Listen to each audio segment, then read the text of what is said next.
Okay. All right, I've got 10:02 on my computer here, so let's go ahead and get started. Hi everyone, my name is Kelsey Romer. I am the AmeriCorps member with the Northern West Virginia Brownfields Assistance Center. I'm filling in for Carrie Staten this morning, so thank you for coming to the this session for the Brownfields Conference. This is also doubling as the August session of the Bad Buildings webinar series. So if you've come from that side, thank you for crossing over. So first things first here, let me share my screen.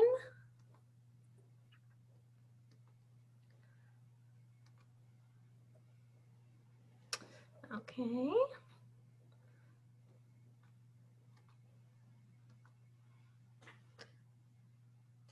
All right, so as I said, this is the 5th session of the Brownfields Conference. This is the role of land banks in redevelopment. We're going to hear from John Butterworth, Dave Satterfield, and Patty Hickman here in just a minute. But first, thank you to our sponsors. We're going to see all of them come across the screen here. So we wouldn't be able to do all of this without all of them. So thank all of them very, very much. I'd also like to clarify, you all probably got a flurry of emails from us on Friday or yesterday. We have decided to officially move the conference to fully virtual. So September 14th and 15th, we will no longer be in Huntington, unfortunately. We are all very disappointed. We were really looking forward to the in-person sessions, but with the current trends, we all know this past week has not been great. So just for safety, we're gonna go ahead and switch to virtual. But the good news is we've still got most of all the same sessions all lined up, and you'll still get all the same great content. So we're looking forward to that. It will take us a little bit of time to get the links to you because we have to change the registration manually. So it's all gonna be done by hand, and please be patient. But we will get as much information to you as soon as we can. So thank you for bearing with us. So let me go ahead and transition to today's PowerPoint. 1 second.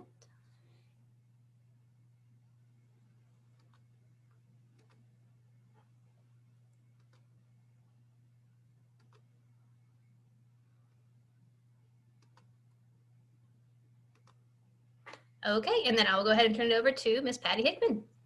All right, thanks, Kelsey. Good morning, everyone. Thank you for attending this session today. We hope we have some good information to share with you.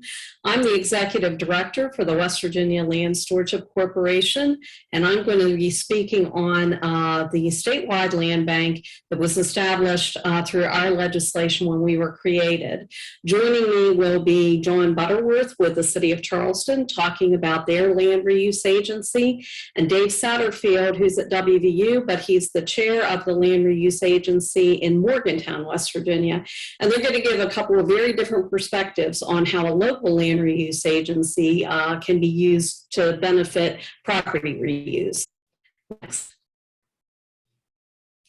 So if you haven't been introduced to the Land Stewardship Corporation before, we were created by the West Virginia legislature as a special purpose 501c3 nonprofit.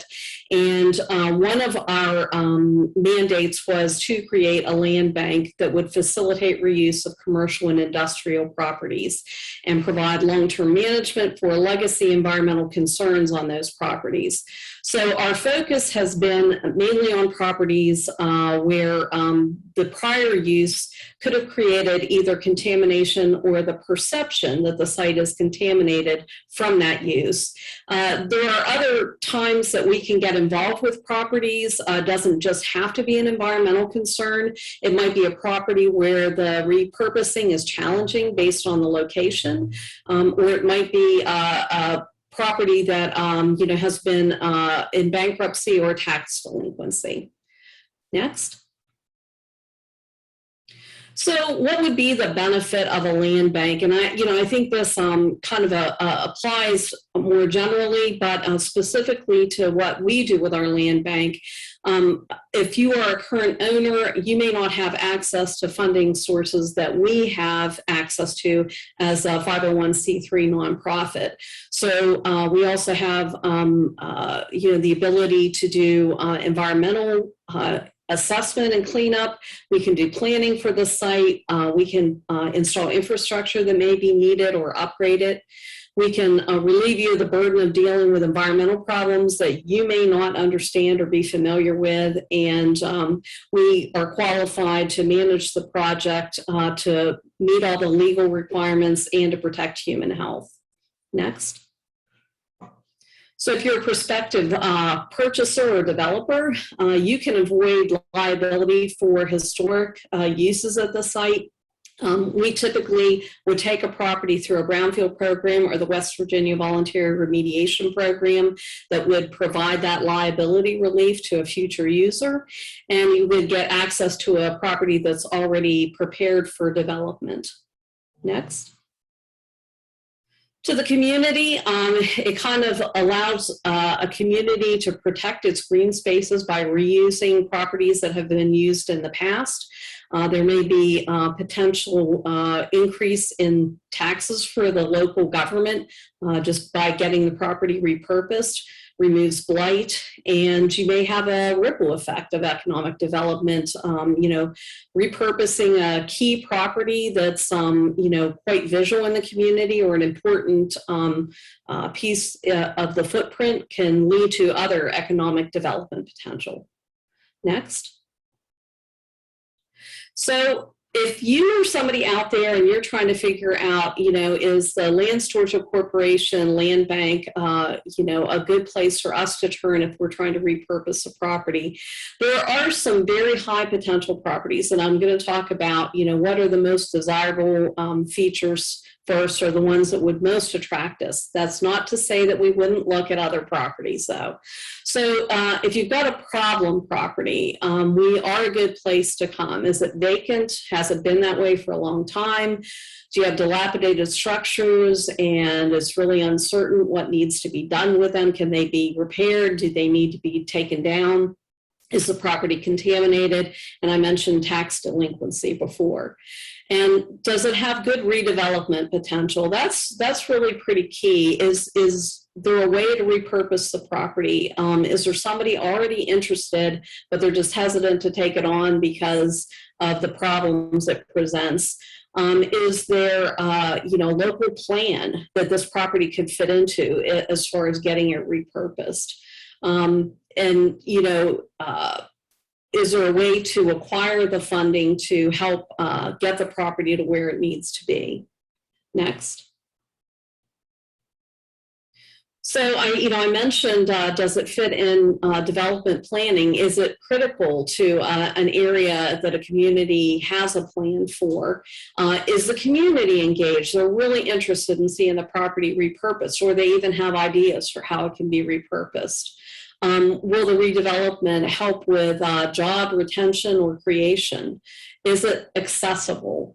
And, that can be challenging in some places in West Virginia. It's not to say that we wouldn't look at properties that aren't on a major highway or river, but they can kind of sweeten the deal and make the property more interesting to developers. Are the utilities available on site, or can they be readily connected from the main infrastructure? Next.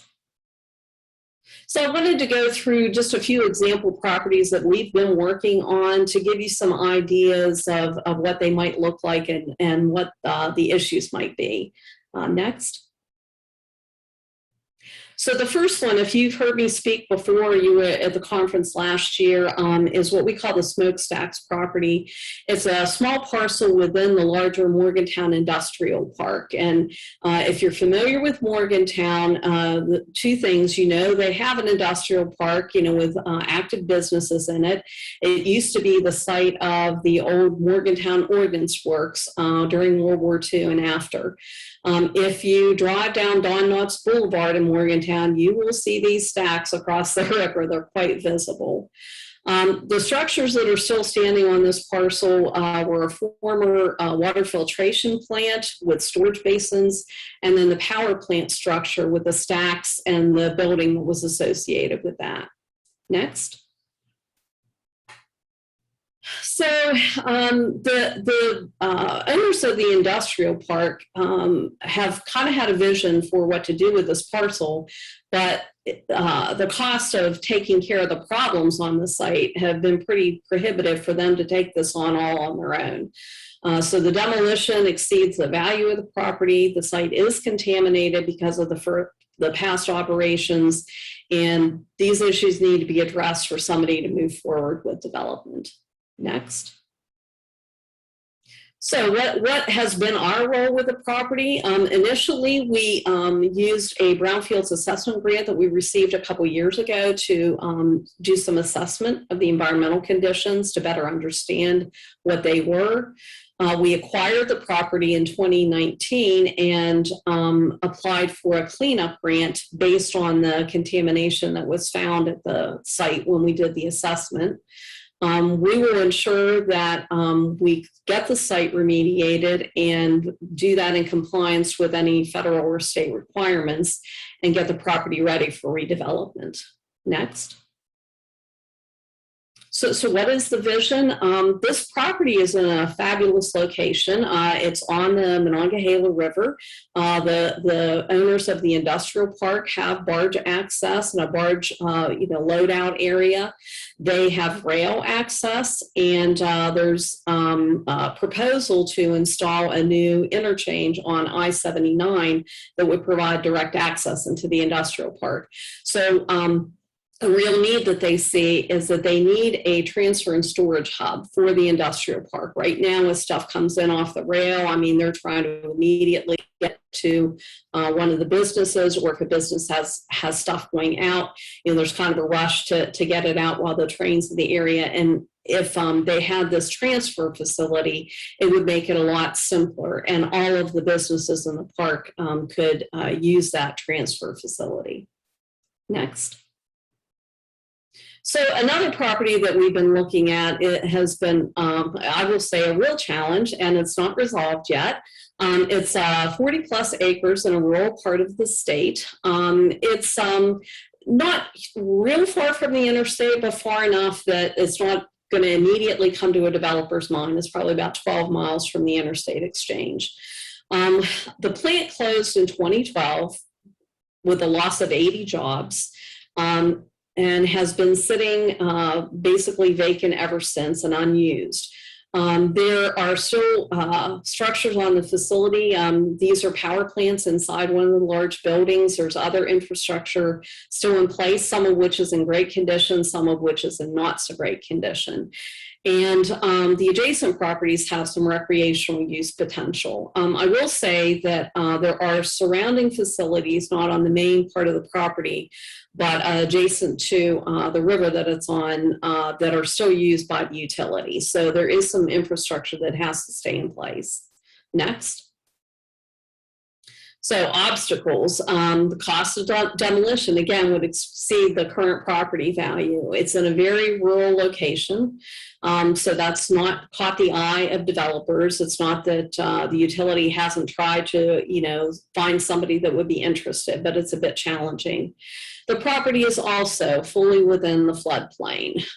They had very heavy damage on this property and in the community from the 1985 flood. Now that's the last flood that really impacted the site, but a lot of people moved out of the area at the time, and being in the floodplain makes it challenging for a new business to come in here.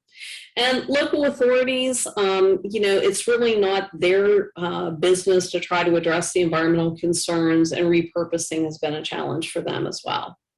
Next. So what have we been doing? We've been coordinating with some local groups that have a vision for the surrounding area. The area is very popular for ecotourism and recreational activities. There's been some environmental improvements on the adjacent river already, and these groups are looking to create some additional environmental improvements through some plans that they have.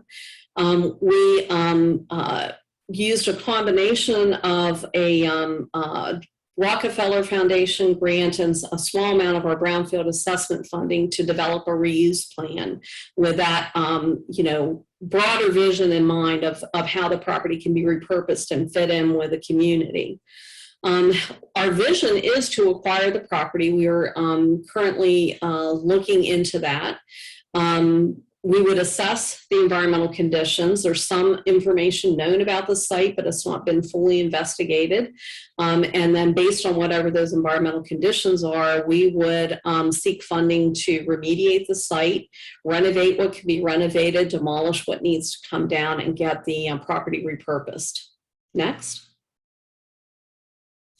So the third property we've been working on, we initially envisioned we would be bringing it into the land bank, and that still, potentially could happen. But right now there is a private developer looking at a redevelopment plan here. But it's the old interwoven mills site right in the heart of Martinsburg, West Virginia. 7 acres, multiple buildings. Was used for a very lengthy period of time for industrial purposes. First, for a short period of time as a brass foundry.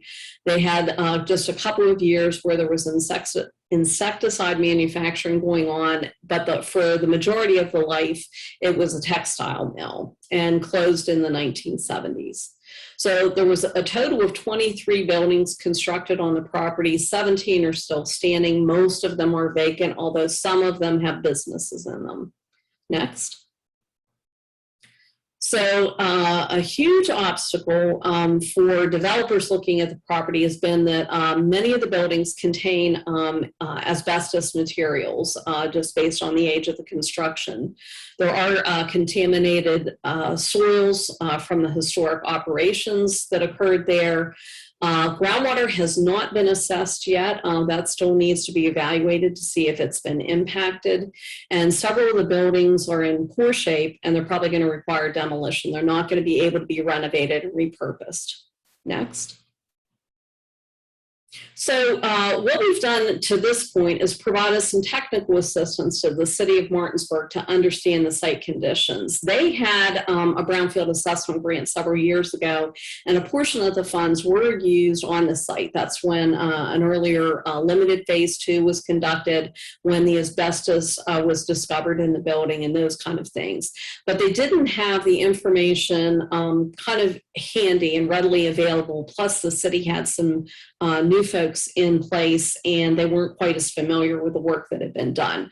So we pulled all that information together and kind of compiled it and summarized what the existing information was so that they would have it on hand and readily available to developers.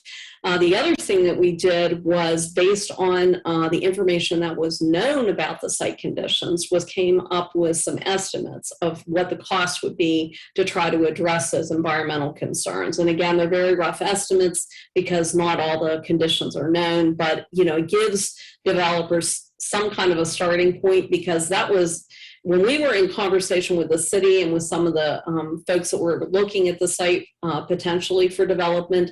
That was a huge question. They had no idea what the cost was going to be. And so we tried to help a little bit with that. Again, I mentioned right now they have a developer that's interested. It is privately owned. The city doesn't own it. But the owner wants to get it in someone else's hands that would get it redeveloped.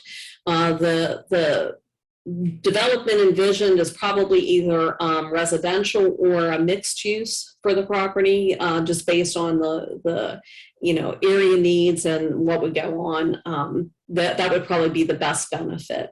If we do take it into the land bank, then we would try to address some of those remaining concerns so that a developer could move right on with it. So we would assess it, try to remediate it, and if necessary, address the conditions of those buildings and get it ready for redevelopment. Next. So I kind of went through this already, but yes, the city and developers have mainly looked at repurposing for a mixed use or residential use, just based on what the interest is and what would be the best benefit. Next.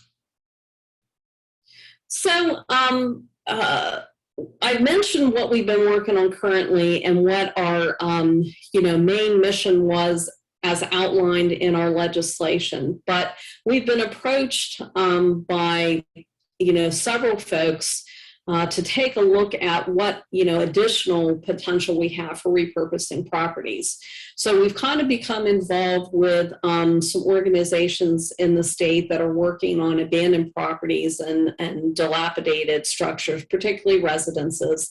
As we know, this is a huge issue in West Virginia in every community. And so, some of the things that folks run into are, you have multiple properties, they're in poor condition, they may be adjacent to each other, or they may be separated by properties that, are being well maintained.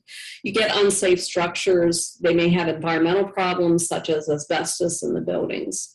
Unusable parcels, pieces of property that are unclaimed between other properties that are owned, and the ownership may be uncertain. Properties in flood zones that have basically reverted to the county or to the state, and they probably need some level of protection, but nobody's really doing anything with them. And then finally, tax delinquent properties. And I think John's going to talk much more on this issue, but there's all kinds of problems with tax delinquent properties, and both the land reuse agencies on the local level, and we are trying to come up with some solutions. Next. So if we took on this enhanced role, which we think is a good fit for what we're already doing, we could have a statewide approach to addressing all types of underutilized properties. So that would include brownfields, but it could include these other properties that people may not necessarily classify as brownfields. We could provide support for small communities and rural areas that don't have the capacity to have their own land reuse agency like the larger cities do. And we could coordinate with the agencies that are in the state on the local level to help get vacant lands redeveloped if appropriate, or protected if they need to be. Next. And that's the end of my section of the talk. I'm going to turn it over to John Butterworth to talk a little bit about what Charleston is doing with their land reuse agency.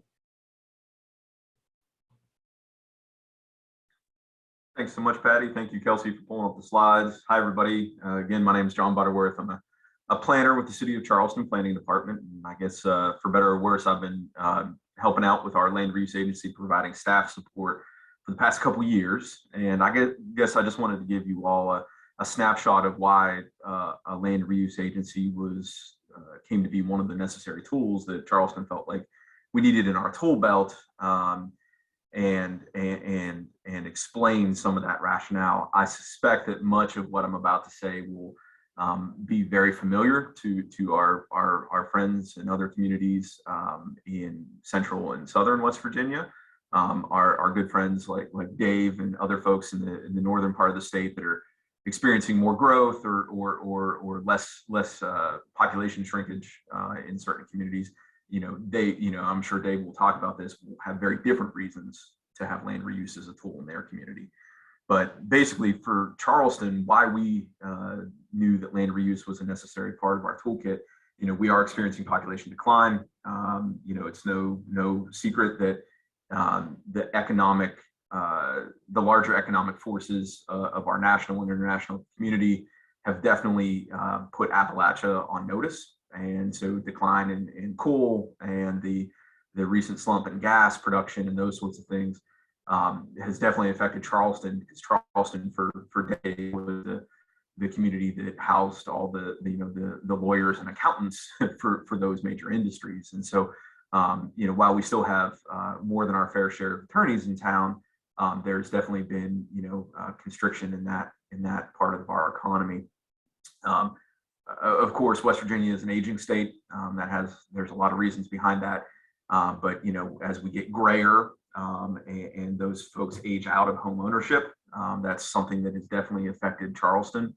And as our elders pass away, more and more often in Charleston, the heirs to that property are not local anymore, and so that often can lead to abandonment or tax delinquency. I touched on industrial and mineral decline. I think it's important also to point out that the housing stock that we're working with here in Charleston is important to look at. The chart that you see here on your screen has population growth on the vertical axis, and then housing stock age on the horizontal axis. And you'll see that as a statewide average, our housing stock is just over 40 years old. But in Charleston, that's definitely not the case. I don't know our exact number. That looks fairly young, more middle of the pack in age of housing stock, probably because we have so many manufactured housing units in West Virginia. Here in Charleston, I know, especially in the neighborhoods that our land reuse agency has been working primarily, our average age is upwards of 70 and 80 years. And so for many of these structures, they are reaching the end of their useful life without very significant investment. And then also you can see that we have shrunk the most out of any state in the country. We also here in Charleston, now this has changed recently in the last year or so, but we had seen relatively flat property values. The recent sort of surge in the housing market has actually been very helpful, mostly because it now means that people see more value in the home that they already own and can say to themselves in good faith, yes, I can invest and not feel like I'm throwing good money after bad. So that is a bright spot and something that we did not anticipate. And then also we don't need to, I think everyone's very aware of the impact that opioids and other substance abuse has had on the state. So all of those things are very West Virginia sort of challenges, but I think that Charleston gets to be the epicenter of many of those things, mainly because we're just a slightly bigger place than other places. So next slide, please, Kelsey. So for us, looking at land reuse, we really sat down and had a frank conversation about what are the costs of allowing disuse to continue in the community. And we really have to break those down into indirect costs. And, those are the things that are very hard to quantify. But when I talked about, the appreciation in housing values here recently, that has helped people mitigate the indirect costs of disuse, right? Because they're finally seeing some appreciation in their property that they're trying to be good stewards of. But generally speaking, reduction in property values is a safe bet when you're talking about homes like the one in the picture here. This is a home that is here in Charleston. It's actually now demolished, and we'll talk about that under the direct cost conversation. But unused places can often attract people looking just for a dry place to be, and that often involves squatting and drug use and other criminal activity that make neighborhoods feel less safe. They're very vulnerable to arson. You can see this one did catch fire, and I believe this one caught fire while it was boarded up. So that was somebody going in there and probably trying to stay warm, and then caught the house on fire. And we've had instances where fire has jumped from an abandoned house to a house that was lived in and relatively well taken care of, and that homeowner lost everything, and of no fault of their own. Threats to public health and safety, a lot's been said about those things. And then the primary mission, and I think this is important to remember when we talk about land reuse agencies and their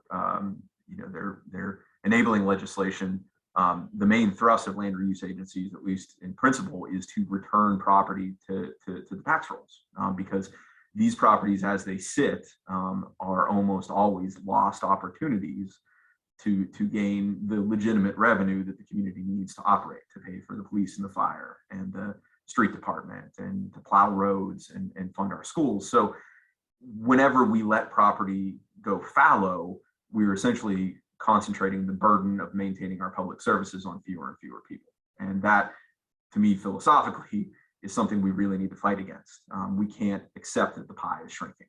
And so that's one of the major things that we've looked at as far as an indirect cost here in Charleston. Next slide, please, Kelsey. So like I said, showing that indirect cost of disuse is really hard to quantify. One of the best examples, it's a little outdated now, was a study from 2001 in Philadelphia. And they determined that if your home was within 150 feet of a vacant or abandoned property, that had a direct economic impact of $7,600 on your property value. Now, I'm sure in the last 20 years that number has grown, at least in the sticker shock value. But we know just from talking to residents that this has a real effect on their well-being and their bottom line. Next slide, please. So when we talk about the direct costs of disuse for the city of Charleston, that mostly the biggest budget item is demolition cost, because what we have found is that if properties sit vacant, they start taking on weather, they deteriorate very quickly, they become places that people break into, steal copper, there's criminal activity, they catch fire, and ultimately, it gets to the critical moment where the city has to step in to protect, health, safety, and welfare, and demolish the structure. And so, since 2017, I think this is a very conservative number. We've done, more than 270 demolitions, and that's $2.7 million in public funds. So that's almost 3% of our annual budget, right? So that's a significant amount of money. And while using that money to remove the threat to public health and safety is money well spent, it would be, in my mind, the role of the land use agency to try to recoup or capture back some of that value and make sure that the public hasn't just had to throw away that funding. And so that's the real challenge, is trying to claw back some of that value. And we'll talk a little bit more about that in a moment. Also, the city spends significant amounts of money just maintaining and mowing, boarding up structures to make them less susceptible to break-ins or vandalism. And then, there's obviously a direct connection between police, fire, and emergency service calls to our abandoned properties, both for medical emergencies or overdoses, and also just criminal activity or special fires. Next slide, please. So I think that one of the important things to look at, the Lincoln Institute on Land Policy, they I think had a really good report that was talking about when and this is what I was saying about my friends from Central and Southern West Virginia. This will speak maybe to your situation in your local community a bit more, rather than Morgantown or Martinsburg and those sort of places. But when your housing stock, your building stock has significantly deteriorated, and that demand for those structures is much lower than the building stock that you have, demolition is going to be the name of the game for years to come. And so while the 270 structures in the last handful of years is a big number, we see no slowdown of that here in Charleston. And so what the land reuse program is hopefully going to try to bend that curve a little bit, so we don't just keep seeing this exponential increase in demolition costs without any clawback of that value. So I'd be interested to hear, during the question and comment period, of other people's experience in West Virginia communities, but I would suspect that's going to be pretty common. Next slide, please. So much like Patty was saying, the Land Stewardship Corporation, I think it's important to point out that land reuse as a policy or as a tool in your community is there to close the gap, to be the missing link in the cycle of development and redevelopment. And Patty was talking about major issues on these large sort of post-industrial brownfield sites. And those are almost always environmental, right? Or they could be federal tax liens or any number of different things.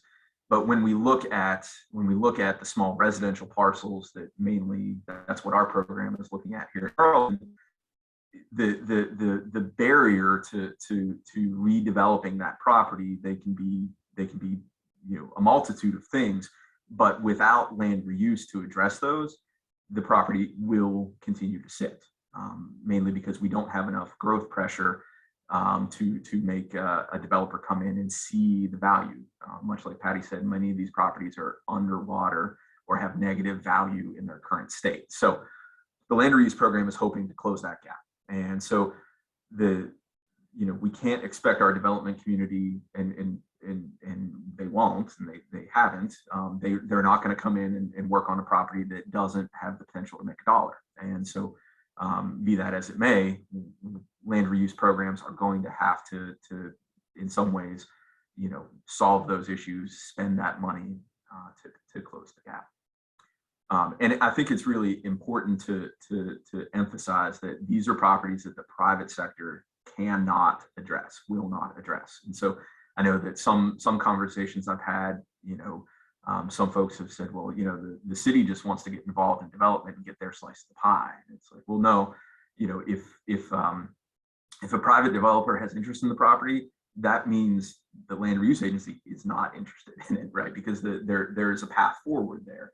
The land reuse agency really is the phrase we use in the office, a bottom feeder, right? We are trying to take the sludge at the bottom of the real estate pile and make it something that we can get a private investor or a nonprofit organization or housing groups interested in. And so it's important to also mention that this cycle is incredibly slow in West Virginia. And that's part of the problem. And I think we'll touch on that a little bit later too, but the way that our system is set up, it lends itself to longer wait times, which leads to more deterioration, which leads to properties being even further underwater. And that is putting down pressure we just don't need and can't sometimes, or at least right now, we can't overcome on properties that otherwise we might be able to put back into reuse. Next slide, please. So for us, how do we return properties to reuse? And full disclosure, we are a young land reuse program, so we are just getting our feet underneath of us. But we've basically kind of carved out two paths. The first is try to put that property back into the hands of someone who cares just as quickly as possible. And so I know with one piece of property, we got through the tax sale process. I think the land reuse agency only had title to it for about 15 minutes. And so we instantly transferred that to a housing nonprofit that happened to own the adjacent parcel. Right. So that is a parcel that was part of the tax delinquent process. It's an abandoned structure. It's boarded up. It's vacant. And as quickly as possible, we put it back in the hands of someone who's going to be a custodian of it. That's a really good thing on that very small scale. And the other sort of path that we're looking at is trying to cluster property together, as opposed to the large tracts that Patty was talking about. Most of the properties we're interacting with are very tiny little, postage stamp sized residential lots, and a lot of times redeveloping those is a challenge, just because they don't fit the amenities or structures that we are able or wanting to build these days. So strategically clustering property for future redevelopment is something that we focused on, and much like Patty said, we're also have our eye on either conservation for just hedging against future bad developments.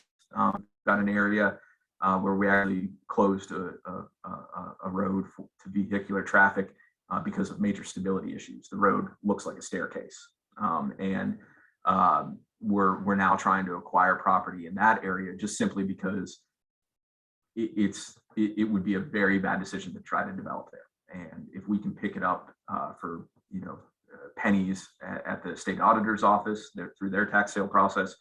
Just having site control would be helpful. But other places we're acquiring pieces slowly and surely to try to make sites that actually make sense for redevelopment. Next slide, please. So yeah, strategic acquisition. The major things that we're trying to ask when we're looking at acquiring property here in Charleston are the fundamentals. Where is the property? What are the challenges of that site and the area, the neighborhood in general? What else is it near? And so you can see on this little map excerpt, sort of the bluish teal properties are currently publicly owned assets, right? So the two red parcels were coming up in the tax delinquency sale at our sheriff's sale. And so trying to acquire those tax liens makes sense. This is an area also, much like Patty said, challenging to redevelop, very flood prone. It's very deep in the floodplain.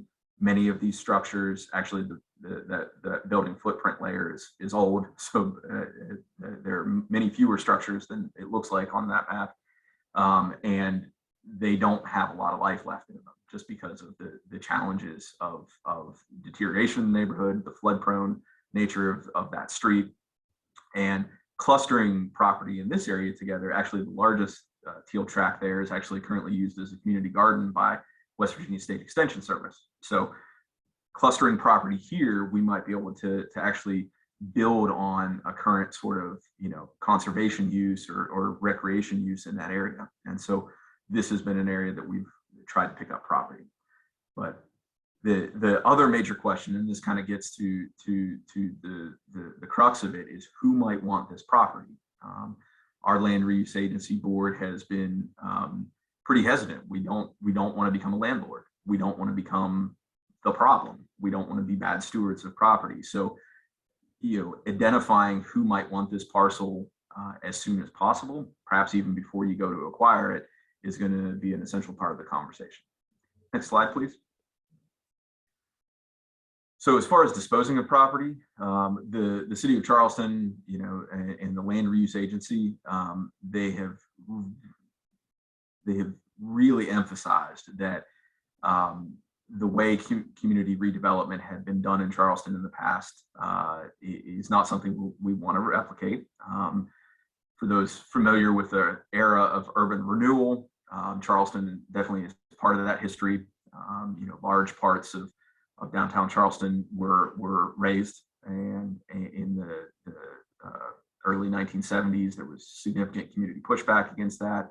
It was that bulldozer style urban renewal was focused in communities of color and our immigrant sections of Charleston. So we have that history of urban renewal as a tool of trying to displace people. And so when we came up with the land reuse program, the major emphasis was on, we're going to listen and we're going to do what the community asks. And so, taking community input on parcels. This is a parcel at the intersection of Jackson and Thompson Street here in Charleston. And we have used this kind of community chalkboard 3 times now, and had twice we've had really great input. Another time we had lots and lots and lots of derogatory doodles. So, you take the good with the bad. But, we also did an online, survey and a QR code to hear from folks. And we also, on this particular lot, hosted an open house event to hear about what people wanted on that particular lot, but also what they thought the land reuse agency should be working on generally. Now, for how we dispose of property, we have taken those community priorities and we've translated them directly into we've been using an expression of interest format, and basically the scoring reflects the community's desires. And so if rebuilding a single family home in this neighborhood is what the consensus was, that's what's going to score highest on disposition of the property. And so really trying to connect, what you hear from people to how the property gets reused. Now, that's not to say that, you can see on this chalkboard sign, somebody said a splash pad. Well, in this location, we're actually in the process of building one a block and a half around the corner. So does the splash pad belong on this parcel? Probably not. It's small, it's adjacent to 2 residences. So that's probably not the right place, but it does help us understand what the community is interested in. And then it's important to realize that all of the parcels that the land reuse agency is going to touch are not going to be for redevelopment, right? Some of them are going to be for open space. We've picked up a almost 10-acre parcel adjacent to one of our city parks. That's going to be for conservation, right? It's landlocked. It's got a high tension power line going through part of it. It's, it is open space. And so that sort of, knowing what you're getting into is very important. Next slide, please. So I think that, just to recap a little bit, the major challenges for a land reuse program, and this is, I think, where Patty and her vision for what the Land Stewardship Corporation could perhaps provide as far as technical assistance is really important for smaller communities that don't necessarily have a bunch of extra staff time or staff or the resources. The challenges of coming up with the data of knowing what you have and where and what's potentially vacant or tax delinquent, that is a great deal of work. And it involves, building GIS layers that can help you understand current assets. And we've put a lot of effort into that over the last couple of years to try to really get the best snapshot we can of what the community is experiencing as far as vacancy, tax delinquency, and dilapidation. But it's a long, hard slog. Again, the challenge of that long cycle of tax delinquency. Typically, you're talking at least 18 months to try to acquire a tax delinquent property, and sometimes that can be extended. That's too long for properties to sit without a good custodian or a good caretaker. The resources that you need to make this work happen, you need expertise, people that know building and redevelopment and land. You need legal assistance. Funding is always an issue, so finding a way to do that in your community is not always easy. And it's important to always recognize that land reuse is but one tool in the tool belt of making your community a better place to live. But it is not a silver bullet, and that's one of the things that I think I've tried to temper expectations here in Charleston, is that this is not going to be something that yields glowing results overnight. But it's important to remember that without this tool, there are some things that you can't do, and those are the benefits that I've identified here. Frankly, many of the lots that we've acquired so far are simply by donation. Before that, we didn't have a good way for folks to donate property. And we have heard from lots of people that just say, listen, I don't know what to do with this. Mama died 5 years ago. I've been paying the taxes. Will you take it? And, many times we've said, yes, we will. So that having that process is really important. It's important to also be able to dispose of property that is the best use for your community, not just the person who's willing to pay the most money for it. And so having the LRA be a board or an organization that can weigh, the economic payoff versus the community vision is very important. One of the things with all that public input, we've been able to hear from people in ways that we weren't listening before. And I think that's been really beneficial. Working on this helps mitigate those unseen or unquantifiable sort of costs of disuse. And again, the main thrust of land reuse agencies is to fight back against the shrinkage of our tax base. And so trying to put property back on the tax rolls. And it's important to always ask, I think, is what, okay, compared to what? What is the cost of doing nothing? And for Charleston, the answer to that was too much. The cost is too much. And so land reuse was an important next step for us. Okay, next slide, Kelsey. Yep. Thank you all so much. I'll turn it over to Dave. Thank you, John. Next slide, please, Kelsey. My name is Dave Satterfield, and I'm the chair of the Morgantown Land Reuse and Preservation Agency. And I'll have a slide here in a minute that says that everything I say today is my opinion and not indicative of representing the city in that. But let me start off by saying I'm glad to join this panel with Patty and John, and I agree completely with what they say. Morgantown's taken a different view of some things. And what I will say to start is small and medium cities need tools more. I think that what has happened and what I've seen the 20 plus years that I've worked in economic community is that small and medium cities, and we don't have a real large metropolis in this country. Small and medium cities are expected to do everything that people see in large cities that we don't have the resources to do. I think this is particularly true and exacerbated in rural settings. I think that more than ever, small and medium cities need resources and tools and the ability to do something. And I think land reuse agencies can be part of that solution. But where I think the dividing line for me comes with these two words. It's urgent versus important. I think those of you on the call today can agree that community development is important work. Economic development is important work. How we build the fabric of our city is very important work, and it has to do with community development, public spaces, and passive public spaces, and recreation, and affordable housing, and the preservation of land, and good planning, and that sort of thing. And that important work often is trumped by urgent work. And I understand that, I'm not being critical.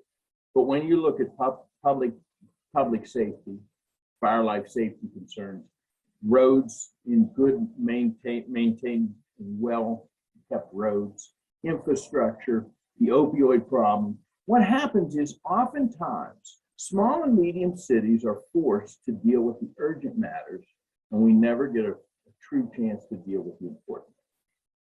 I commend the folks who are sitting on our city councils and our city government. I commend the professionals who are working harder than ever. But like John and folks in Morgantown, we add another duty, another requirement, another committee to staff or something like that. And so as we start to look post-pandemic about investments, I think more than ever, we have to be good advocates to say small and medium cities need more tools, more investments, more resources than ever before. Because with a little bit more help, I think we really can be here. Next slide, please. Are land reuse agencies at least part of me? I believe so.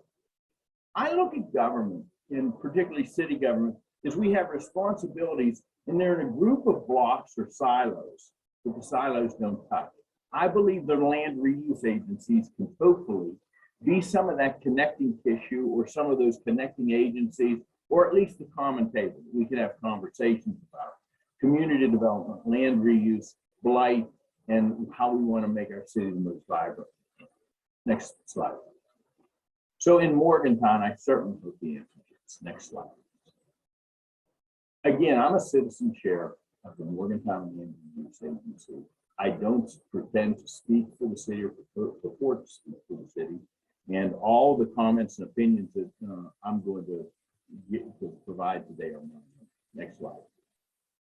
So where are we and what does our particular ordinance say? That the agency shall promote productive uses by identifying suitable properties. And that's important. Suitable property, not all property, but suitable property for public space, conservation, affordable housing, and commercial uses. And that's a little bit, we've taken that very seriously. We've taken a little bit of a different bend maybe than other land reuse agencies and that sort of thing. And in some ways, the important work that John was talking about, we've not focused on nearly as much. And we're hoping the code enforcement and the city government deals with that more. Next slide. So how did we get? We're about 30 months old, but let me give you a little bit of brief history. Again, this is my opinion only. 4 or 5 years ago, how we got here was there was a large piece of land that the city, that was brought to the city council and they proposed to purchase. And I think what happened, without getting into the controversy, they found that the tools, the abilities, and sort of the powers that they had were limited. That indeed, what they wanted to do, they could sort of do, but they couldn't satisfactorily. So following that, I think what happened was the city council, the current, and Paul Brake, the city manager at the time, said we need another tool in the toolbox, and that could be a land reuse and preservation. It could be to have, to hold, to operate, to own, to dispose of, to receive donations from. But it gave us a little bit more of that connective tissue to go between the agencies and the current boards and panels that the city had, so that we could do some different things a little different. So they started about 30 months ago. There's 7 members. It's a group I'm proud to serve with. And I also will tell you that I'm very pleased and proud of the staff support we have. Currently, Ricky Yeager, the development director of development services in Morgantown, is our primary staff person. We also, in our monthly meetings, we have input and reports by the city manager and the city attorney. So I do feel that we have great access to city staff and city expertise and that sort of thing. We have moved to a committee approach to organizing our work, and I'll dig deeper into that to explain that. Next slide, please. Our early themes and projects in that. First of all, we have a property management committee. It's one of our standing committees. This was born out of necessity in the fact that probably 2-3 months into the existence of the Land Reuse Agency, Paul Brake came to us and said that a property that was contiguous to the city government campus was available. We were remodeling or refurbishing our Justice Center, and we we're going to do some work for City Hall and that sort of thing. And we needed some overflow space for current city employees. And at the end of that, we could figure out what the ultimate disposition would be. So what happened is 430 Spruce Street is a 2-story building with about 30 parking spots. It's right next to our campus, as I said. And we purchased it. The Land Reuse Agency was the instrument of the agency that purchased it. We let bonds are guaranteed by the city. And basically, when we purchased that, we realized that we needed to manage it. So the first year was pretty easy from the standpoint of putting employees in there as their space is being renovated. But basically, the property management committee works with 430 Spruce Street right now. And the first floor is the city manager, assistant city manager, and some city offices. And then the upper floor is tenant space. And with the particular, when you saw in that first slide I had about the commercial uses, we have the ability to have a building that is actually has commercial tenants in it. Actually, Patty, one of our tenants is a land stewardship corporation. But what we've tried to do is get like-minded not-for-profits and that would benefit from the collaboration with the city and that sort of thing. But one of the things that we have done is tried to figure out how we walk forward managing this asset. John said they are not into property management, and I can certainly understand that. We have from time to time been befuddled by a tenant that needs the Wi-Fi fixed or rekeyed or something like that, but we're working through those things. But the property management committee will be a permanent part of what we do. And anytime that we own a property or acquire a property, we'll be the ones that help to manage it on behalf of the agency. Next slide. I think one of the exciting things is we're working with the Mon Valley Green Space Company. So the Greenbelt Connection Committee is a standing committee for the purpose of being a collaborator. So when you say what's the tool that the Land Reuse Agency really has, it may be that place, that table where the conversations come. So the coalition came to us and said they needed timely action to secure public right-of-way to acquire key properties, to facilitate preservation, but by the same time, try and work on trails and alternative transportation for cyclists. The Green Space Coalition is an outstanding not-for-profit that has tried to map and identify connectors, green spaces, and trails and alternative transportation routes. But what they found was for all their good works and planning, They didn't have the power and authority. They were not a governmental agency that they could go out and really approach landowners with any sort of standing and that sort of thing. Again, I think the Land Reuse Agency is that connective tissue that does that. So what we have done, our standing committee works with the Green Space Coalition, and we've taken a trail, let me say a portion of a trail. And what we will do is we will see what parts of that trail the city owns, what parts of the trail would be good for right-of-ways or easements or use agreements and things like that. So what we've done is the follow-up to that has been, I have written letters on behalf of the agency saying, you as a property owner, we have an interest in a conversation, and we're walking through those things. I believe that this is one of the things that we will be able to really get multiple agencies working, have conversations, and sort of 2 + 2 will equal more than 4. Because we will be able to use city services and the power and authorities of municipalities with good not-for-profits to be able to improve the fabric of the city in not only preservation, but recreation. Next slide. Our final standing committee, City and Underutilized Property Committee. This is a big part of John talked about. So what we've done with GIS and interwoven, we've identified 76 properties. In our last meeting, Mr. Yeager, our primary director of development services, said we have 76 properties. And now this committee is going to dig deeper and say, what can we do with those properties? Who are the contiguous landowners? How can we put them back into the tax rolls or back into reuse or figure a better, more productive? The other 2 areas that they deal with would be areas of concern and area of interest.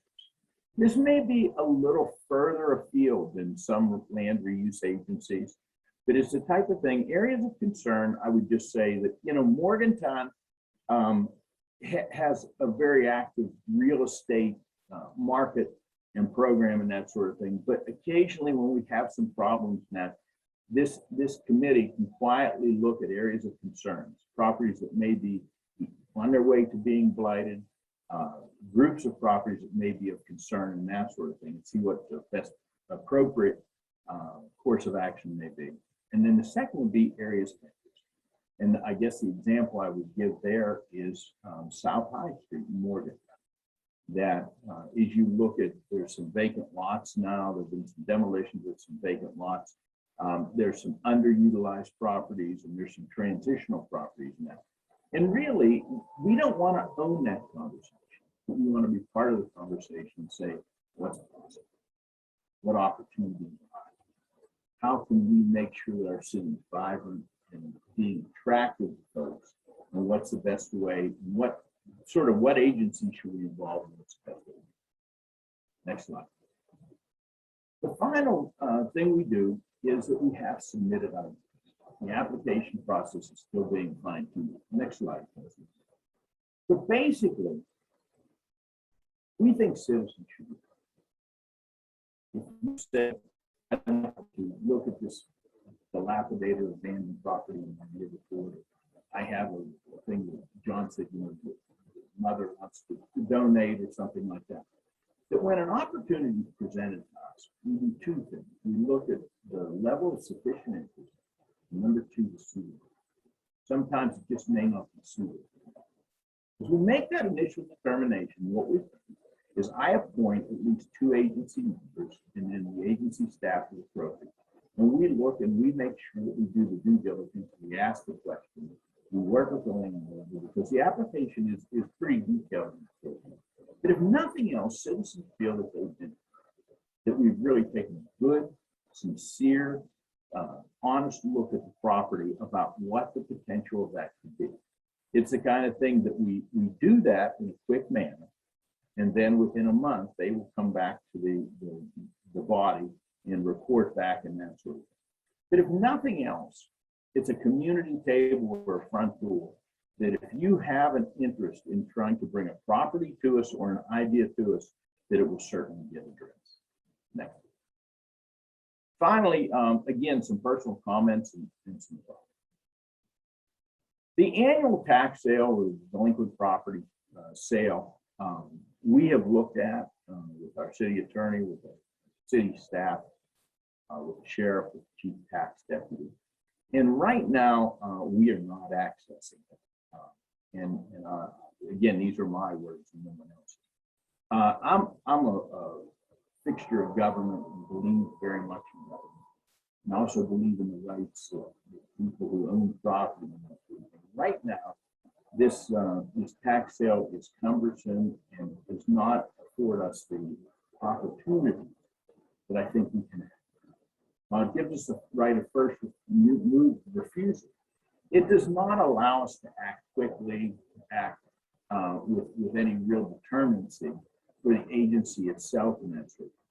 I appreciate balancing the rights of property owners in the interest of trying to get it back in reuse, but it's probably a law that we need to work with our legislators to have further amended and to get into a more workable form. Next slide. So the future, what the title of this session about land banks, banking, and land use is, I believe that we need to have greater collaboration and coordination with our city, non-city, at least from a Morgantown perspective. I believe that the Land Reuse Agency, Building Commission, the Mon Valley Green Space Coalition, both park, as well as our county park system and other stakeholders, that the Land Reuse Agency can be someone who can help with some of this coordination. When we start talking about affordable housing and the different types of housing and some of the problems that we're having in our city, because we do need more tools. And I said that I think small and medium cities need these tools more than ever now. If the Land Reuse Agency can step up and help with some of those, I think they can be very beneficial. The second part is, how does the agency fit into city and regional planning? I mean, there's a lot of third rails in the city and municipal politics. Perhaps when you look at what should the city government campus look like, what our future space needs, maybe this is a role that we can take. In some ways, the comprehensive plans that our cities have to do and that sort of thing are very good documents. There may be some different tenets of those, that the land agency is the appropriate body or the appropriate table for those conversations to happen. We can deal a little bit more into what might be possible, what may not be politically feasible, and that sort of thing, than people who have to sit for election and that sort of thing. And I think those are good conversations that make our cities stronger. I think those are good conversations that introduce possibilities that perhaps previously hadn't been thought about. And I think those are conversations that can be hosted by the national. And then finally, financing for land banking. I think one of the things that we look at is when you look at urgent versus important, we have to fund it, we have to tend it. But I think it's the kind of thing that is in this post-pandemic world, trying to help more with the fabric of our community, the characters of our communities, and engage in community development and placement is very important. I think having accessible financing for land banking and other bad buildings and reuse and preservation opportunities is key. Be it on a local or statewide level, I think more and more we're going to need those tools. And last slide, Kelsey. So we'll close where I started. Small and medium cities need tools more than ever. I would hope that in Morgantown, the Land Reuse Agency is seen as a valuable tool, and we continue to try and be a valuable tool. But basically, it's the type of thing that I admire the work everybody in the city governments are doing, because it's very important work, and it's important work that needs to be done to benefit our citizens. Thank you very much.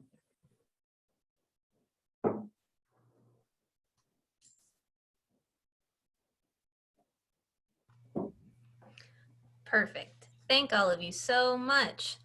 This has been great. So let me go ahead and pull up the chat. I know we had quite a few questions come in. I'm very excited. Before I start reading these, though, I would like to introduce George Carrico. He's on the call. I see him here now. So, George, if you have anything that you want to add in, go on ahead and feel free.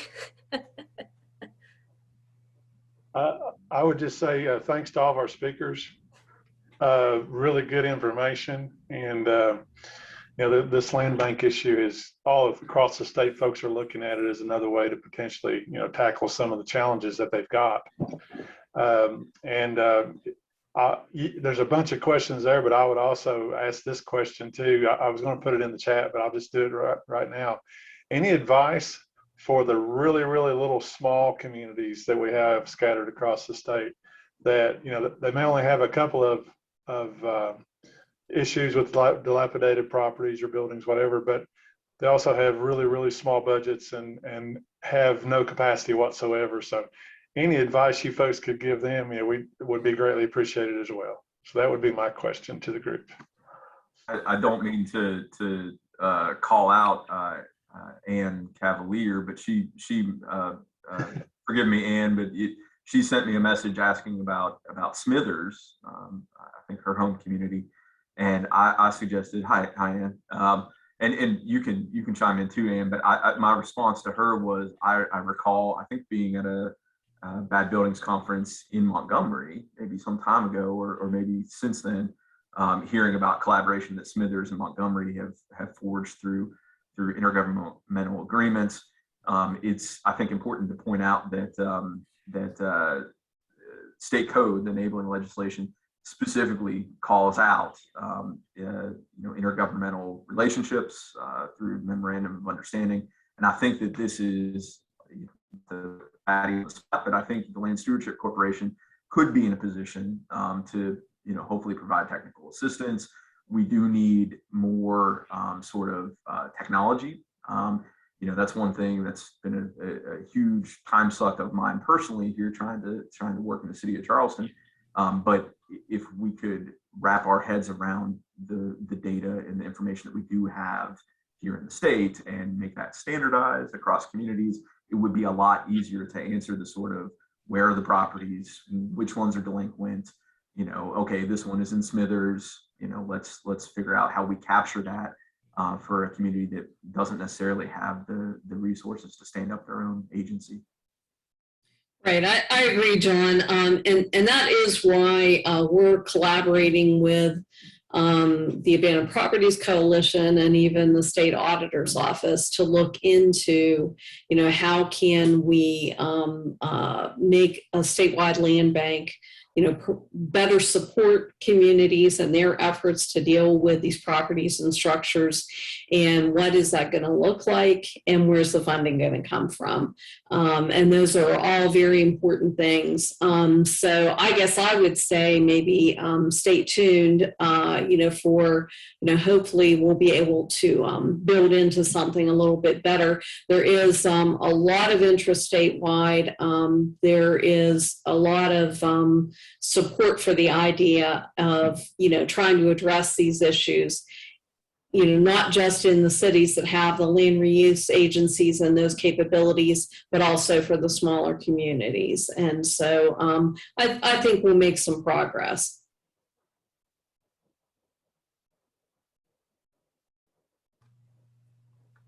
All right. Dave, anything to add to that before we go to our next question? Okay. So going to the chat, and again, we've got plenty of time for Q&A. So if any of you have thought of questions, go ahead and drop them in the chat and we'll get to them as we go down the line. So we've got a couple here from Paula Middlebrooks. Hi, Paula. So first one is, are there criteria for accepting a property into the land bank? Do you have to have a clear title, i.e. sans liens on it? Dave, I'll let you can chime in too, but this is one of the things that our board has chewed on a few different times now. It's really hard to come up with some sort of clear-cut, scoring or rubric or things like that. But generally speaking, I think our land reuse agency board wants to see, kind of those questions that I enumerated. What's it near? What could we possibly reuse it for, and who might want it? right? Those are kind of the biggies. So no, we have not come up with a great little document with a bow on it that I can send out to people, sadly. I wish I did. But as far as the title question, I mean, you know, that's often why these properties are targeted by the land use agency, is that they've got some title issue, right? I mean, we've got properties with federal tax liens. We've got a lot of demolition liens that the city has applied. There are often backfire and refuse fees on properties. You know, the list goes on and on and on.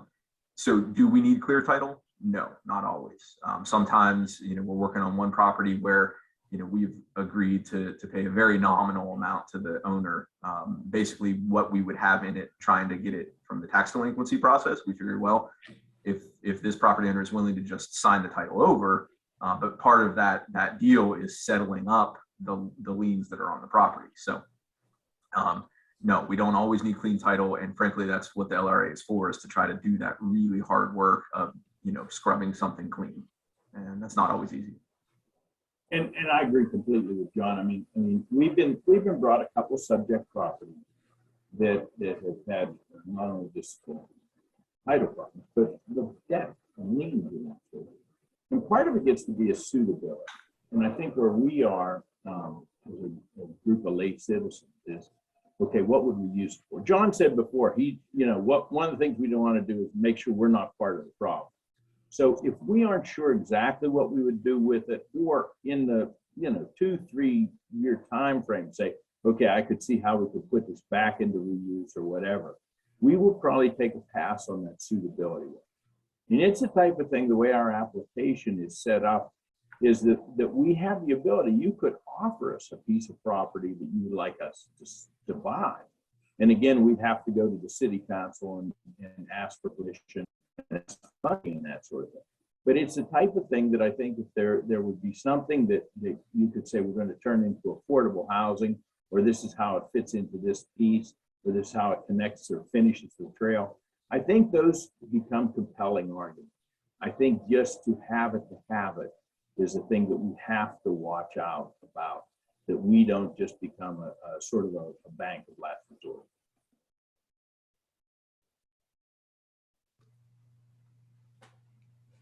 Thank you. Okay, and then I see Ann Cavalier again. I see your hand is raised. Would you like to speak about Smithers? Oh, you're muted. Here we go.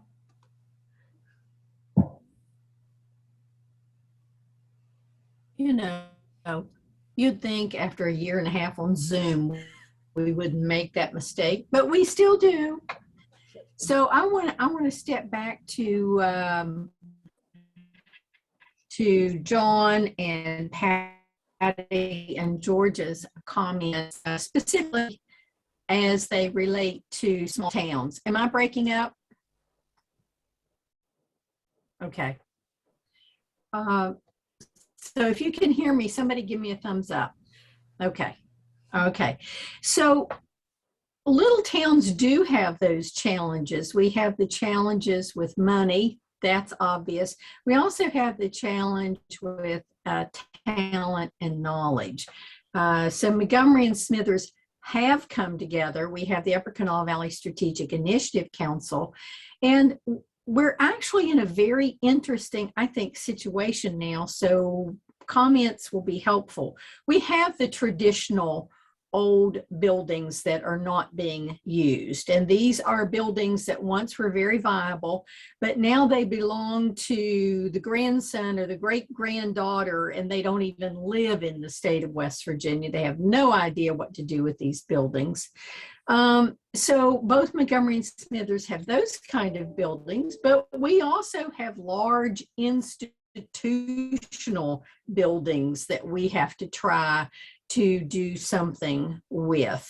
But the situation we're in now is we're in a sweet spot. For the first time, maybe in 100 years, we're really in a sweet spot, because if you know our geography, you know that we sit sort of in the palm of the hand, and on the left thumb is the new Mammoth Preserve. And in the pointy finger, we have the new national park, and on the little pinky, we have the Hatfields and McCoy's new trail. So there is a reality here that these properties in the future could be very valuable to the area economy. But if we don't save them now, if we don't convert them now, if we don't have a plan for them now, we're not going to be able to maximize that sweet spot. I know Abby and Gabe are on here. They've been very, very helpful to us also. So anyone who has ideas, and Patty's going to get with me after August 25th, so I do appreciate that. But if you have ideas, then we'll listen. We'll learn from you. And this has been a very valuable session, so thank you so much. Thank you, Anne. That's great. We'll go ahead and we'll go back to the next question here in the chat. Another one from Paula. How does the land bank dovetail into the state's voluntary program? I think like the voluntary mediation program, I think is what that means. Does each property enter into the program on its own as needed? So yes, that is the case. If it's a property that has those environmental concerns and would benefit from having that liability relief, then yes, that's part of what we would do, is take it through the voluntary remediation program as we're doing the environmental cleanup.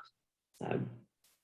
I will mention that the Smokestacks property actually has some use restrictions already in place under CERCLA, because the entire industrial park, because it was part of the old ordinance works, was under some studies under the federal CERCLA program back in the 1980s.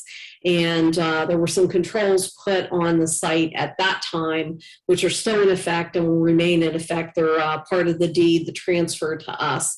And so depending on circumstances, it may be valuable to take it through the voluntary program, but it may be unnecessary depending on what we come up with in the end.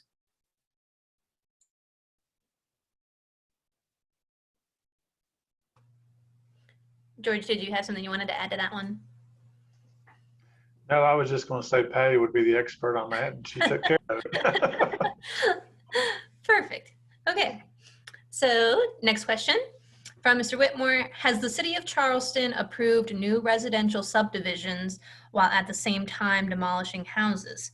If land values are too low to encourage demolition, wouldn't it make sense for the community to increase the value of the land, even if artificially? So I think I attempted to answer that, John, in the chat, but now that Kelsey read through it, I realized that I didn't quite answer what you were asking. So you bring up a really good point, right? Value, is one of the major hurdles here. Is that if we were, I remember Chris Fletcher at one point talking about land reuse in Morgantown and the right of first refusal, and he said a postage stamp is worth more than $25,000 up here. Meanwhile, I've got lots and lots and lots that are probably only worth a few $1,000s. So I think the major challenge to what you're bringing up, John, is that we are basically a built out community, right? We have already sprawled and for the most part, and we're now the only places that really make economic sense that builders have been active in have been our South Hills, which is the more prosperous original suburb in the 50s, maybe. And there's really no vacant land out there. It's hilly, topography is tough. And so we've only really approved one subdivision in the last probably 5 years. And that was, 650,000 and up sort of homes. We are, I think, entirely focused with the LRA on infill because we're beginning to have a pretty serious amount of property vacant in our core neighborhoods, our flat, grid streets, good sidewalks, infrastructure exists. How do we make those properties work? But you're right, appreciation and value would be very helpful. Just because right now the redevelopment of those properties does not pencil. And so how you close that gap, it's still a mystery. I'm still trying. So if anybody has any magic silver bullets, I'm all ears.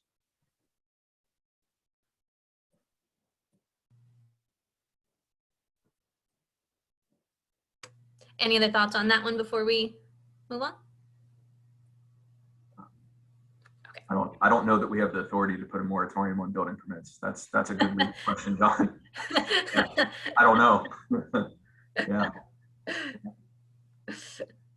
So next one in line is from Willie Bradley. He says he would like to get involved in reusing some properties for affordable housing in Charleston for his nonprofit. He'd like to have a conversation. So this is a good time to remind everyone.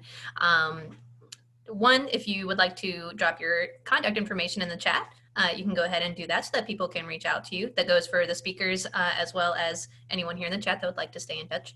But we'll also be sending the slides around after the sessions are finished. So I believe everyone has their contact information in their slide deck, and you'll be able to have access to that as well to reach out to these folks. Okay, so then I see John's answer to the previous question. And that's everything that we've got in the chat so far. So last call for questions. We've got about 4 minutes left in this session. So if anyone has any other thoughts or questions or anything like that to ask today, go ahead and drop them in. Any last thoughts from our speakers? Anyone up here today? I'm just grateful to the Brownfields Assistance Center for the conference and for this opportunity, because I think this is a really important topic for folks around the state. So thank you. And I would add, it's a topic that's growing all across the state. Small communities, counties, a lot of different people are trying to get involved. So for you speakers, first of all, thank you for participating. We really appreciate your all's expertise and your input. And also, you are opening yourself up to a few questions from some folks that may call you and say, hey, can I bug you for 5 minutes? And can you tell us how you did whatever? There's a whole lot of interest in this, trying to figure this path out. So appreciate you all standing up and saying, hey, we're here to help out. And look forward to seeing what happens here in the coming months. And hopefully we can get some more on the state's legislative side, maybe down the road here, to help spur this along. I think we all know that's a definite need, and it's going to take a whole bunch of folks like all of you all here on the call today to help try to push that along, I think.